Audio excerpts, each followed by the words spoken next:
Na po natin si Oscar Lizardo ng Project NOAA. Nakita natin yung lawak nito, Oscar, ano, yung ika nga radius niya.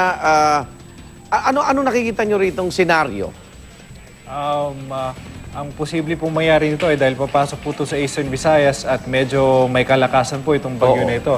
Ayon sa pag-asa, maaaring maging typhoon signal number 4 ito. Nako. So, yung po mga tipong klase ng bagyo na pwedeng tumumba ng mga puno ng nyog, mag-uproot ng mga malalaking puno. Tsaka dahil dadaan po ito sa Eastern Visayas region, critical po dyan yung Bohol.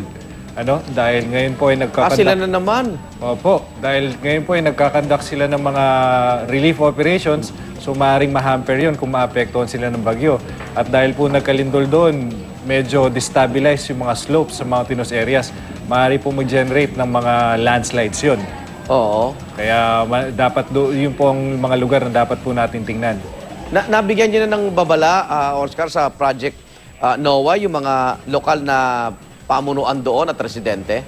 Opo, ang Project NOAA naman po is always in coordination with the NDRMC. Okay. Kagaya po ng bago lang po natin nakausap si Yusek de Rosario, ginagamit po nila yung tools na pinoprovide natin. At yun, from there, doon nila kinukuha information at pinapadala po nila sa kanilang mga local DRRMCs. Okay. May mga mobile application at web-based tools din ng Project NOAA na pwede natin i-share. Oscar, para madali yung coordination din? Meron po, meron. In fact, yung web-based tools namin, yun po ang ginagamit ng Project NOAA.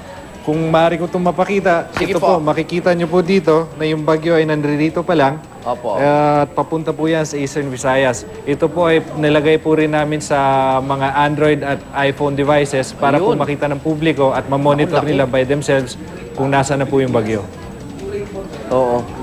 Yung nakikita natin pula dyan, Oscar, di ba yan yung volume ng tubig, ano?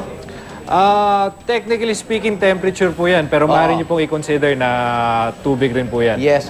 Pero mukhang ano yan, mukhang halos yung laki ng Pilipinas na. Malaki, malaki. At habang malayo pa siya, maaari pa siyang lumaki. Kaya mag-ingat po talaga tayo for possible landslides and flash floods. Kung maaari po yung mga ating mga isda, sabihan natin na huwag muna maglayag dahil malakas na bagyo po ito. Okay. Oscar, ang tinatahak nitong direksyon, ayon na rin sa pag-asa, Visayas at Mindanao, ano? Apo. So ang Luzon, anong nakikita nating epekto? Sa Luzon kasi as of now, ang kanyang projected track ay papasok ng Eastern Visayas tapos dadaan po siya sa Kabikulan. Ano? So doon po, very prone din po sila sa landslides, pati sa flash floods. Pero ang area po ng Bicol, lalong-lalo sa Albay, lagi pong handa sa mga ganitong klaseng mga hazards, lalong-lalo sa bagyo. Kaya alam na po nila yung mga ginagawa nila. Check po ako na pag malapit na po yung bagyo, magkakaroon sila ng preemptive evacuation at ililikas na po nila yung mga tao bago pa man magkaroon ng epekto yung bagyo na yun. Okay. Oscar, maraming salamat. Oscar Lizardo po, Chief Information Officer ng Project NOAA ng DOST. Maraming salamat, Iga.